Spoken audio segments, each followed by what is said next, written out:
इसी वजह से इस्लाम ने उन तमाम कामों का हुक्म दिया जिन कामों के करने से हमारे आपस के रिलेशन मजबूत होते हैं, और उन तमाम कामों से अल्लाह ने मना किया जिनके करने से हमारे आपस के रिलेशन कमजोर होते हैं। मैं समझा पा रहा हूं अपनी बात? कुछ काम ऐसे हैं जिनको जब किया जाए तो आपस के रिलेशन क्या हो जाते हैं? मजबूत। और कुछ काम ऐसे हैं जिनको जब किया जाए तो आपस के जो मजबूत रिलेशन भी हैं वो भी टूट जाते हैं। रिलेशन चाहे अल्लाह से हो, अल्लाह के रसूल से हो, या आम मोमिनीन से हो, या अपने रिश्तेदारों से हो, उन सब के टूटने की वजह भी एक ही है और जुड़ने की वजह भी एक ही है। हमें दो तरह के रिलेशन हैं जिनको मजबूत करना है। एक अल्लाह से रिलेशन हमारा, और एक मखलूक का आपस में। नबी का रिलेशन अल्लाह का रिलेशन ही, वो अल्लाह का जितना मजबूत होगा तो नबी से उतना खुद ब खुद मजबूत होगा। तो इसलिए दो चीजों को जिक्र किया जाता है, हुकूकुल्लाह और हुकूकुल इबाद। तो अल्लाह से रिलेशन मजबूत करने के लिए जो एल्फी इस्तेमाल होती है वही एल्फी मखलूक के रिलेशन को भी आपस में जोड़ती है, और जो काम मखलूक के रिलेशन को तोड़ते हैं आपस में वही काम अल्लाह और मखलूक के रिलेशन को भी तोड़ते हैं। कौन कौन से काम हैं जिनके करने से रिलेशन मजबूत होते हैं और जिनके करने से रिलेशन टूटते हैं, मैं थोड़ा सा आज उन पर बात करूंगा। तो हम सब पहले से नीयत कर लें कि इन कामों पे, इन बातों पर इंशाअल्लाह अमल करेंगे। अच्छा, ये जो रिलेशन मजबूत करने का हुक्म दिया जा रहा है ये भी अल्लाह के लिए। अगर आप आपस के रिलेशन को मजबूत करते हैं अपने किसी दुनिया के फायदे में, तो वो पायदार मजबूती नहीं होगी, बल्कि बाज दफा आप रिलेशन मजबूत कर रहे होते हैं, हकीकत में वो कमजोर हो रहा होता है। आजकल ज्यादातर इसी तरह मार्केट में चल रहा है। खास तौर पे रिश्तेदारों में जब आप अच्छा सलूक करते हैं तो वो अच्छा सलूक आपस में जोड़ के बजाय ऐसी नफरतें पैदा करता है कि मशवरा दिया जाता है कि ये सलूक ना करते तो ज्यादा अच्छा था। क्योंकि आपने जहन में एक दिमाग बना लिया होता है कि मैं इसके साथ ऐसा करूंगा तो ये जवाब में मेरे साथ ऐसा करेगा, मैं यूं करूंगा तो ये भी यूं करेगा। जब वो करता नहीं है तो आपको गुस्सा आता है कि हम तो ये कर रहे हैं और जवाब में ये हो रहा है हमारे साथ। पहले मैं उन चीजों का तस्करा करूंगा जो रिलेशन तोड़ती हैं, कि तोड़ने वाले कामों से बचना पहले जरूरी है। सूरह हुजरात में अल्लाह ने इसको बहुत एहतिमाम से बयान किया। सूरह हुजरात की पहली आयत क्या है? जो ऑर्डर जिसमें अल्लाह ने हमें दिया, ला तरफउ अस्वातकुम फौका सौतिन नबी वला तजहरू लहू बिलकौल कजहरी बादिकुम लिबाद। नबी की आवाज से ज्यादा अपनी आवाज को ऊंचा मत करो, नबी को ऐसे मत पुकारो। ला तजअलू दुआ अर्रसूली का दुआ बादिकुम बादा, ये सूरह नूर में अल्लाह ने हुक्म दिया। नबी को ऐसे मत पुकारो जैसे तुम आपस में एक दूसरे को पुकारते हो। ये आयत नाजिल हुई नबी के बारे में, लेकिन ये क़यामत तक जिसको भी अल्लाह ने कोई मकाम और मर्तबा दिया है सब के बारे में है ये आयत।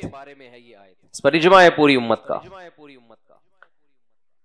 दो हुक्म दिए अल्लाह ने, एक नबी को जब पुकारो ऐसे नहीं जैसे आपस में एक दूसरे को पुकारते हो, एक दूसरा नबी की आवाज से अपनी आवाज को ऊंचा बोलो मत करो।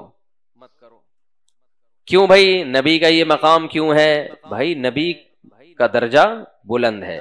जब सहाबा नबी की महफिल में बैठे थे या बैठते थे तो उनमें नबी सल्लल्लाहु अलैहि वसल्लम की हैसियत उस्ताज की थी, मुअल्लिम की थी, बड़े की हैसियत थी। मुफस्सिरीन लिखते हैं कि हर उस्ताज, हर बड़े, हर बुजुर्ग के बारे में है ये आयत कि छोटों को चाहिए कि अपने बड़ों से आगे निकलने की कोशिश न करें। नफरतों की बहुत बड़ी वजह यह है कि छोटा बड़े का अदब करना छोड़ दे। तो मार्केट में बहुत ज्यादा हो रहा है। मैं बार बार कहता हूं ना, ह्यूमन राइट्स, विमेन राइट्स। गोरों ने एक वो बनाया हुआ है, राइट्स के नाम पे एक ड्रामा बनाया हुआ है कि इंसानों के हुकूक और खवातीन के हुकूक। लेकिन उसने सारे इंसानों को एक ही लाठी से हाँका है।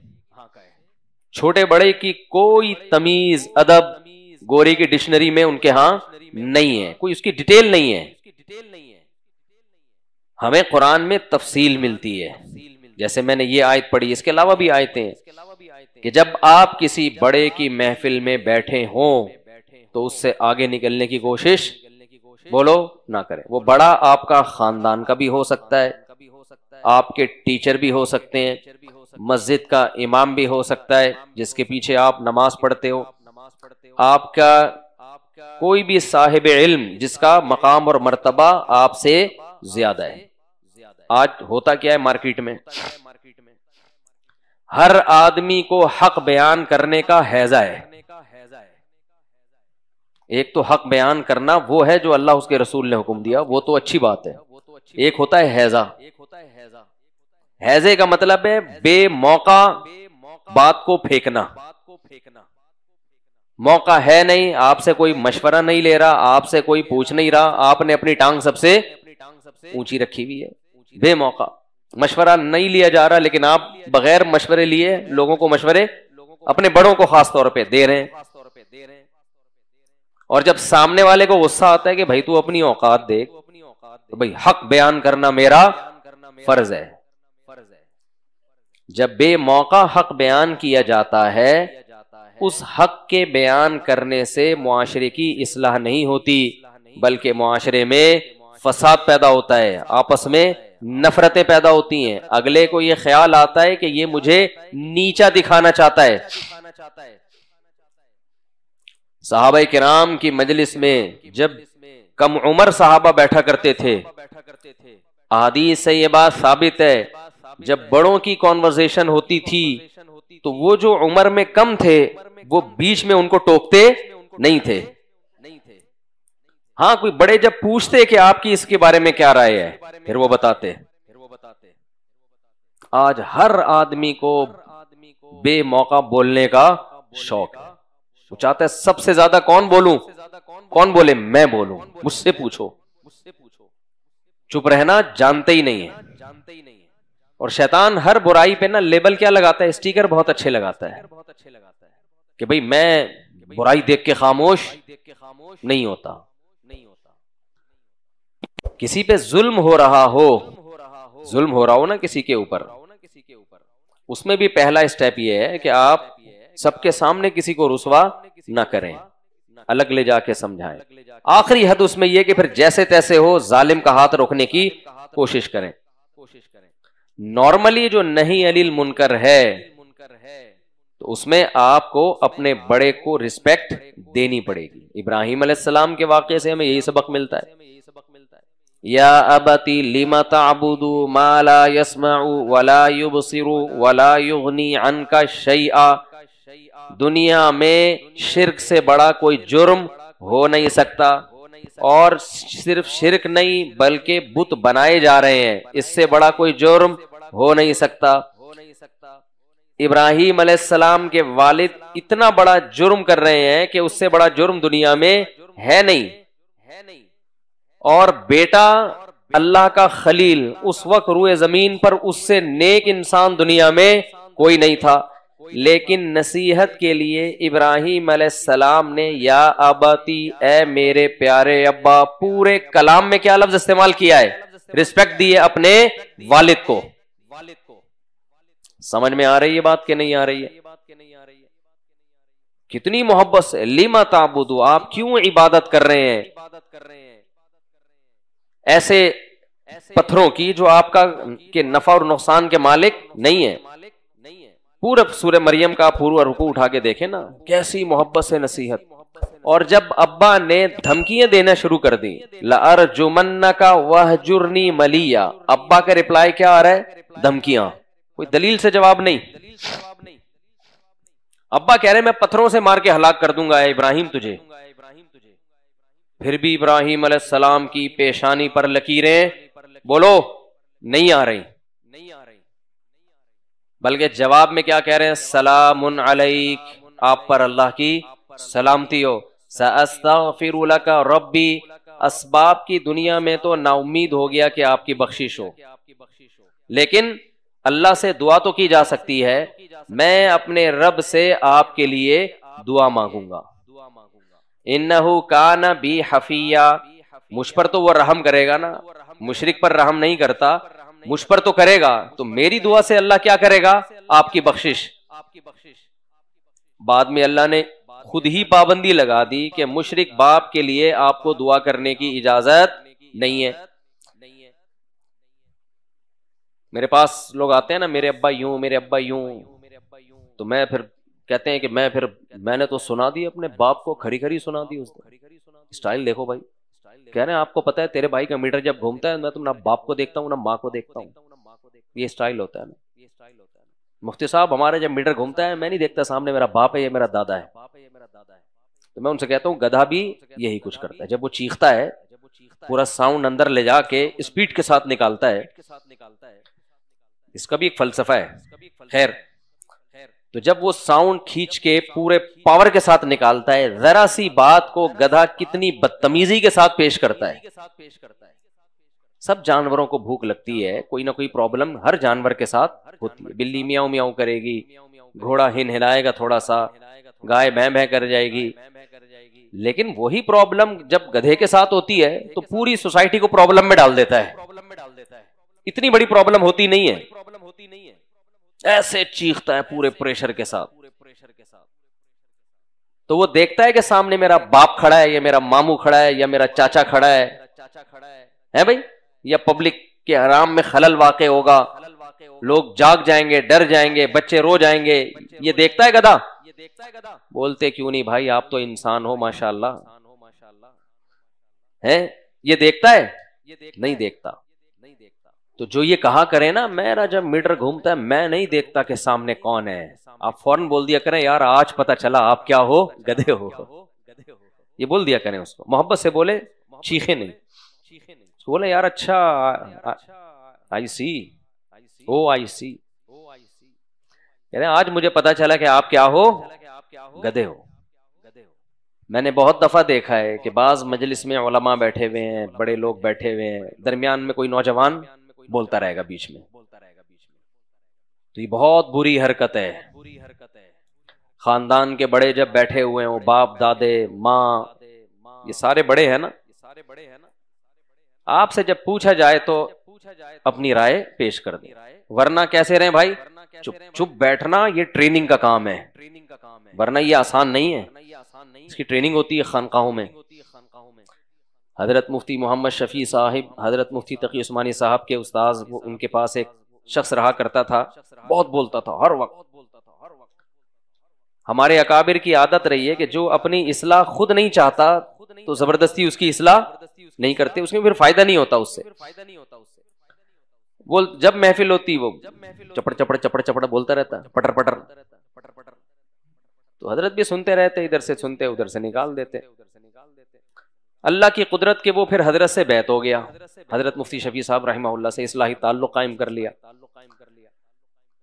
जब बैत हुआ है तो उसका ख्याल ये था कि अब मुझे मामूलात बताएंगे, ये बताएंगे और मुझे मजीद बोलने की, ये मैं अपनी तरफ से वो पेश कर रहा हूँ कि यानी हालात से ऐसा ही लगता है ना ऐसे लोगों के, अब मुझे मजीद बोलने की तरगीब देंगे कि तुम जब बोलते हो बहुत अच्छा बोलते हो, जितना बोल रहे हो स्पीड भी बढ़ाओ और मिकदार भी बढ़ा दो, क्वांटिटी भी क्वालिटी भी बढ़ा दो। क्वालिटी का मतलब यानी स्पीड बढ़ाओ उसकी।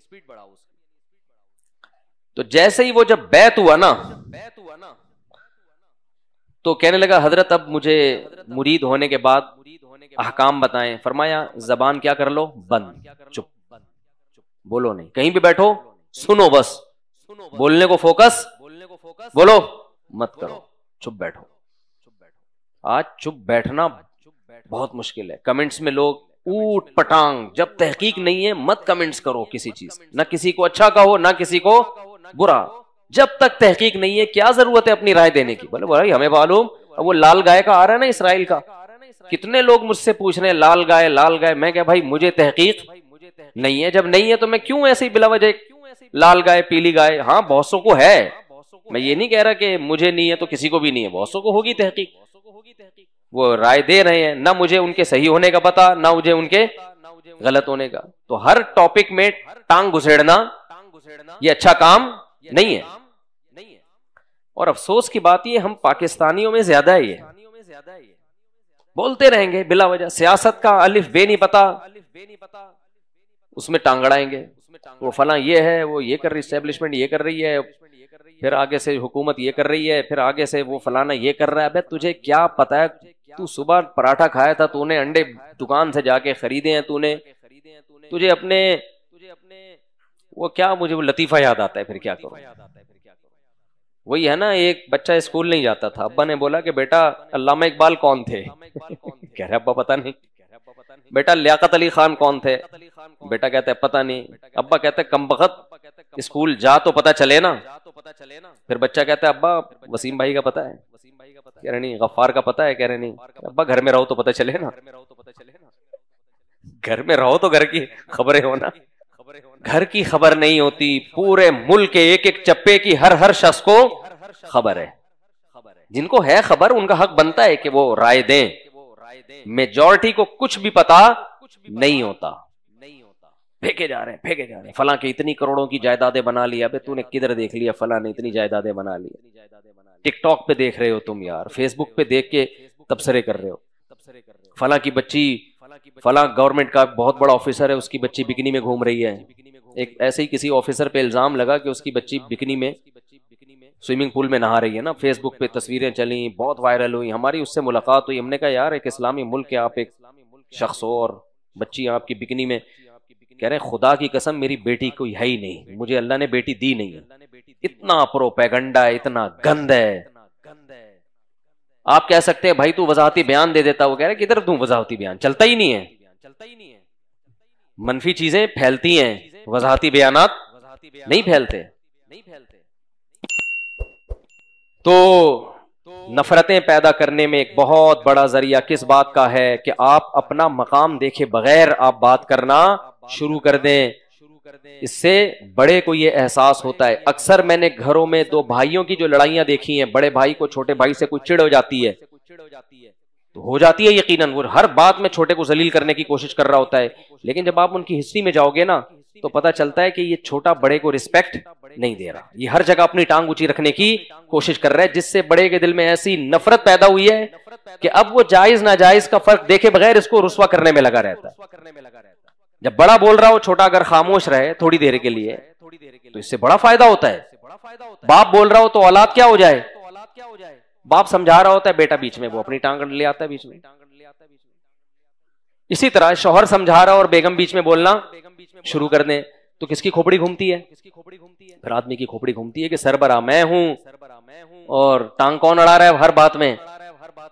तो बेगम को चाहिए जब मियां बोल रहा है या गुस्से में उस वक्त चुप कर जाए।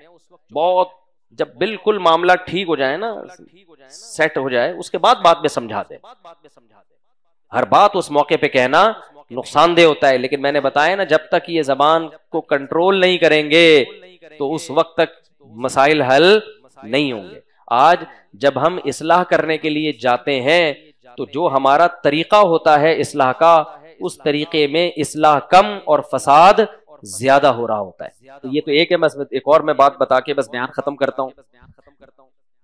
ये सब चीजें नफरतें पैदा करती हैं घरों में। तो खुलासा उसका ये निकला कि छोटे को चाहिए कि वो बड़े को क्या दे भाई, रिस्पेक्ट दे। और रिस्पेक्ट का एक तरीका कुरान ने बयान किया है कि बड़े की मौजूदगी में छोटा ना बोले।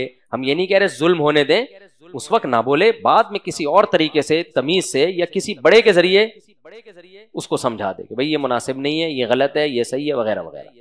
दूसरा कुरान ने क्या हुक्म बयान किया, ला यस्खर कौमुम मिन कौमिन असा अन यकूनु खैरम मिनहुम।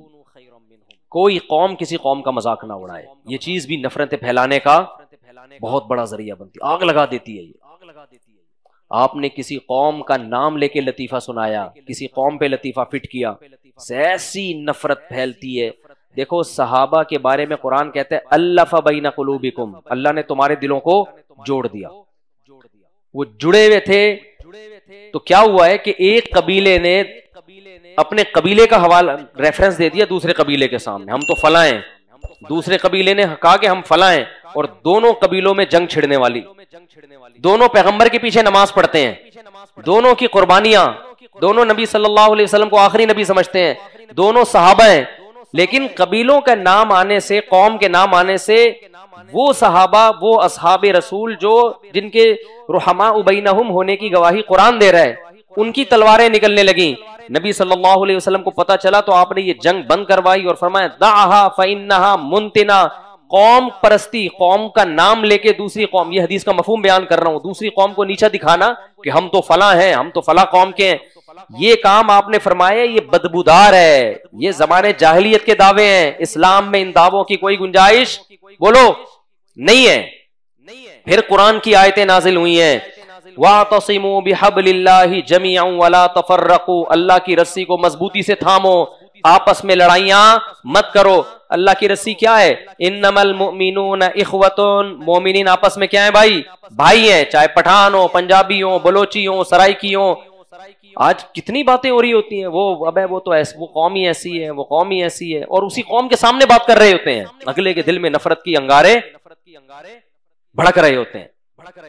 कोई दावत जो तुम्हें कौम परस्ती की तरफ लेकर आए उसको कभी भी प्रोमोट बोलो नहीं करो। देख लो ना, जब कौम परस्ती का नारा लगाए सिवाय कत्लो गारत के और जुल्म के कुछ भी हासिल नहीं हुआ। तो ये चीज भी क्या फैलाती है भाई? नफरत। और एक और बात करके बस बयान खत्म करता हूं, वह पूरा हो गया। देखो ये कौम परस्ती की नफरत खत्म करने का ना अल्लाह ने एक बेहतरीन जरिया मर्द को कसरत निकाह भी दिया है। बहुत टिपिकल मौजू है। हमारे नबी ने जो इतनी ज्यादा शादियां की हैं ना, उसकी एक बड़ी हिकमत पता है क्या थी? मुख्तलिफ कबीलों से रिलेशन, ताकि वो कबीले आपसे दुश्मनी खत्म कर दें। अरब में ससुराल की बड़ी, दामादों की बड़ी इज्जत होती थी। नबी ने हजरत अबू सुफियान की बेटी से निकाह किया, क्योंकि अबू सुफियान इस्लाम के दुश्मन, जब से निकाह किया उस वक्त से दुश्मनी में कमी। हमारे महल्ला था वहां हॉक्सबे रोड की तरफ, नेवल कॉलोनी में ना, तो वहां हमारे महल्ले की किसी लड़की की शादी हो गई कहीं नाजमाबाद में। तो हमारे एक दोस्त थे, बड़े मजाहिया बातें करते थे। उन्होंने कहा कि भाई अभी इसका हमें एहतराम करना है, ये हमारी कॉलोनी का वो बन गया है, बरादर निस्बती बन गया है। आप अंदाजा लगाएं कि एक जंग के मौके पर बहुत सारे यहूदी कैद हुए, बहुत सारे यहूदी। नबी सल्लल्लाहु अलैहि वसल्लम ने उनके कबीले की खातून थी हजरत सफिया, उनसे निकाह कर लिया, उनको आजाद करवा के। जब निकाह किया है ना, सहाबा के कस्टडी, सहाबा के पास जितने उस कौम के गुलाम थे, सहाबा ने सब आजाद कर दिए कि इस कौम की औरत हमारे नबी की जौजा बन चुकी हैं। नहीं आई मेरा ख्याल है बात कि भाई इस कौम की, अब ये कौम जो है ना हमारे नबी का ससुराल बन चुका है, और नबी के ससुरालियों को गुलाम बनाना ये हमारी गैरत के खिलाफ। तो मुअर्रिखीन कहते हैं, मुहद्दिसीन कहते हैं, कोई औरत ऐसी इस लिहाज से इतनी बाबरकत नहीं है जितनी हजरत सफिया के सैकड़ों गुलामों को आजाद करने का जरिया बनी। अरब इसका ख्याल करते थे कि भाई ये पैगंबर का ससुराल है। समझते हो या नहीं समझते हो? तभी मैं कहता हूं हजरत मुआविया के खिलाफ जो लोग भौंकते हैं वो पैगंबर को खुश नहीं कर रहे। हजरत मुआविया नबी सल्लल्लाहु अलैहि वसल्लम के बरादर निस्बती। हजरत मुआविया की बहन किसके निकाह में है? नबी के निकाह में है। उनका तो खिलाफ बोलना बनता ही नहीं है, नबी के ससुराल है। और इस बारे में सही हदीस है अबू दाऊद की, फरमाया इन्ना हक़्क़ल्लज़ी युक्रिमु बिही रजुल इब्नतुहु व उख्तुहु, सबसे ज्यादा काबिल एहतराम वो है जिसकी बहन या बेटी तुम्हारे निकाह में है। नहीं आई मेरा ख्याल। तो मुख्तलिफ कौमों में शादियां करने से भी कौमों की नफरतें बोलो खत्म। अब आपने किसी कौम में शादी की, आपने उसके मजाक उड़ाया, ससुराल थोड़ी छोड़ेगा, बोलेगा तेरी ऐसी की तैसी है। भाई हमने तुम्हें बेटी इसलिए दी है, हमने तुम्हें बहन इसलिए दी है कि तुम हमारी कौम का मजाक उड़ाओ। इससे इंसान का ज़र्फ भी बढ़ता है। तो मुख्तलिफ कौमों में शादियों का भी रिवाज बोलो ये जो हम बना के बैठते हैं, पठान पठान में ही शादी करेगा, मुहाजिर मुहाजिर में ही शादी करेगा, सराइकी सराइकी में ही शादी करेगा, पंजाबी पंजाबी में ही शादी करेगा। अबे छोड़ो यार, मुसलमान कहाँ शादी करेगा? मुसलमान इंसान का बच्चा होना जरूरी है। बस कोई भी कौम हो, सबसे पहले क्या देखना है? इंसान का बच्चा है या नहीं। सैयदों में ये बड़ा मसला आजकल आ गया है। लड़कियों को बिठा बिठा के बुढ़ा कर देते हैं कि हम सैयद हैं तो सैयदों में ही करनी है। ओ भाई, वो सैयद अगर कोई ना बेनमाजी है, वो बदअखलाक है, उससे बेहतर वो गैर सैयद है जो दीनदार है। मेरे पास कई केसेस आ चुके हैं, लड़कियां 45 साल की लड़की हो गई, हम चूंकि सैयद हैं हम गैर सादात में नहीं करते, चर्सियों में कर देंगे। सैयदों में तो आजकल हर तरह के लोग हैं। ठीक है, आपको अगर कोई सैयद नेक शरीफ मिल रहा है तो हम कहते हैं चलो तरजीह दे दो, पैगंबर का नसब है, लेकिन लड़की की उम्र निकालते चले जाना, निकालते चले जाना। तो ये कौम परस्ती की वजह से लड़कियों की उम्रें बर्बाद हो गई, मर्द बर्बाद हो गए। बाज दफा मुआशका हो जाता है, एक कौम के मर्द है, दूसरी कौम की लड़की है, दोनों का मुआशका हो गया। माँ बाप अना का मसला कि हम अपनी कौम के अलावा देते नहीं है, परंपरा है। इससे भी मोहब्बतें नहीं फैलती, इससे क्या फैलता है भाई? नफरतें। तो अल्लाह नफरतें पसंद करते हैं, ये मोहब्बतें